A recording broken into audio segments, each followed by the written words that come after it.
Dinosaur. एक समय में हमारे इस दुनिया में डायनासोर का राज हुआ करता था। वे वहाँ पर चलते थे जहाँ पर आज हम इंसान चल रहे हैं।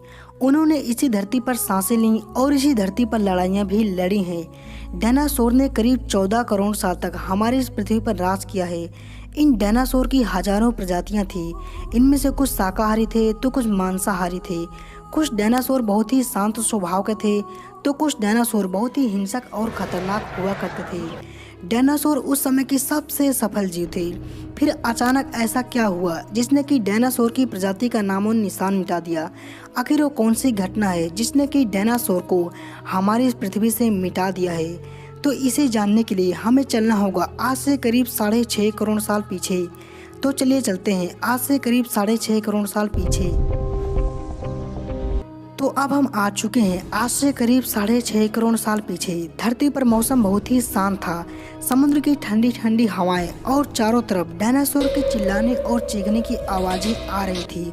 जब डायनासोर की प्रजाति अपना जीवन बड़े ही प्यार से गुजार रही थी तब 10 करोड़ साल पहले ही इनकी मौत लिखी जा चुकी थी। 10 करोड़ साल पहले एक छोटा सा एस्टेरॉयड धूमकेतु का टुकड़ा जो सुदूर अंतरिक्ष से हमारे पृथ्वी की ओर आ रहा था, वह हमारी पृथ्वी से लगभग 20 करोड़ मील मंगल ग्रह और बृहस्पति के बीच बने क्षुद्र ग्रह में घूम रहे एक बड़े से एस्टेरॉयड से टकराता है। इस टकराव के बाद उस एस्टेरॉयड की दिशा बदल जाती है और वह एस्टेरॉयड क्षुद्र ग्रह से निकलकर सीधा हमारी पृथ्वी की ओर 22,000 किलोमीटर प्रति घंटे की रफ्तार से बढ़ने लगता है। जब यह एस्टेरॉयड हमारी पृथ्वी से करीब 3,84,000 किलोमीटर की दूरी पर था तब शायद डायनासोर का अंत न होता यदि वह एस्टेरॉयड हमारे चांद से टकरा जाता तो, लेकिन नियति को कुछ और ही मंजूर था, इसीलिए वह बड़ा एस्टेरॉयड हमारे चांद के करीब से गुजर गया। जब वह एस्टेरॉयड हमारी पृथ्वी के वातावरण के संपर्क में आया तब इसकी स्पीड करीब 70,000 किलोमीटर प्रति घंटा हो गई थी।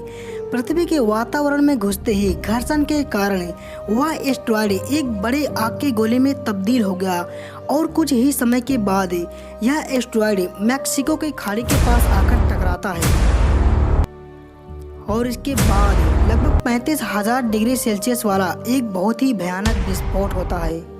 इस टकराव का विस्फोट लगभग 10 हाइड्रोजन बम के बराबर था। यह विस्फोट इतना शक्तिशाली था कि इसके टकराने मात्र से धरती के हजारों लाखों टन धातु अंतरिक्ष में चली गई थी और टकराव वाली जगह पर 180 किलोमीटर चौड़ा और 20 किलोमीटर गहरा गड्ढा पड़ गया था। 16 मिनट 40 सेकंड के बाद इस टकराव की वजह से धरती के अंदर चारों तरफ बहुत ही बड़े बड़े भूकंप आने लगे। इस टकराव की वजह से समुद्र में विशालकाय लहरों का निर्माण हुआ और इसके बाद एक के बाद एक सुनामी आने लगी। भूकंप आने के कारण धरती पर मौजूद सभी सक्रिय ज्वालामुखी बाहर निकलने लगे, जिसकी वजह से हर जगह पर डायनासोर और कई सारे जीवों का विनाश होना शुरू हो गया था। अब धरती के महाविनाश की प्रक्रिया शुरू हो गई थी। इस भयानक विस्फोट से रेडिएशन की मात्रा इतनी ज्यादा बढ़ गई कि इसके दायरे के 800 किलोमीटर में आने वाले सभी जीव पूरी तरह से जलकर खत्म हो गए थे। अब आपके मन में सवाल आ रहा होगा कि उड़ने वाले डायनासोर तो उड़कर बच गए होंगे, तो आखिर वो कैसे मारे गए? देखो, उड़ने वाले डायनासोर जमीन से उड़कर तो बच निकले, लेकिन जो मेटल पृथ्वी से अंतरिक्ष की ओर गए थे, अब ग्रेविटी के कारण वे आग के गोले बनकर दोबारा हमारी पृथ्वी पर बरसने लगे हैं, जिसके चलते उड़ने वाले डायनासोर हवा में ही खत्म हो गए थे। विस्फोट के 40 मिनट के बाद हमारी पृथ्वी का वातावरण लगभग 100 डिग्री सेल्सियस से ज्यादा बढ़ चुका था, जिसमें के सभी पेड़ पौधे, वनस्पति और सभी प्रकार की जीव जलकर खत्म हो गए थे। और विस्फोट के 90 मिनट के बाद हमारी पृथ्वी का तापमान लगभग 200 डिग्री से भी ऊपर चला गया था, जिसकी वजह से जो डायनासोर या अन्य जो भी जीव विस्फोट के दायरे से लगभग हजारों मील दूर पे थे, अब वे भी गर्मी के कारण बच नहीं पाए हैं। इस महाप्रलय के बाद धरती से लगभग 90% आबादी पूरी तरह से समाप्त हो चुकी थी।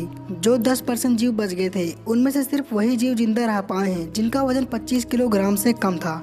इसका कारण था कि इस महाप्रलय के बाद धरती से सभी प्रकार की मात्रा में जीव और वनस्पति समाप्त हो चुके थे, जिसकी वजह से बड़े जानवर अपना पेट नहीं भर सकते थे और कुछ इस तरह से डायनासोर का हमारी पृथ्वी से नामो निशान मिट गया है। यह महाप्रलय नए और छोटे जीवों के लिए बहुत ही लाभदायक था। इस महाप्रलय में मेमल्स जैसी प्रजाति बच गई थी, लेकिन मेमल्स क्या थे और मेमल्स कैसे बच गए? अगर आप इसके बारे में जानना चाहते हैं तो हमें कमेंट करके ज़रूर बताएं। हम इसके बारे में आपको एक नेक्स्ट वीडियो ज़रूर देंगे। सो गाइस, ये थी डायनासोर के बारे में कुछ अमेजिंग एंड इंटरेस्टिंग जानकारियाँ। दोस्तों, अगर आपको वीडियो पसंद आए तो प्लीज़ हमारे इस वीडियो को लाइक, कमेंट एंड शेयर करना मत भूलें। फिर मिलते हैं कैसे रोमांचक इन्फॉर्मेशन के साथ, तब तक के लिए बाय बाय।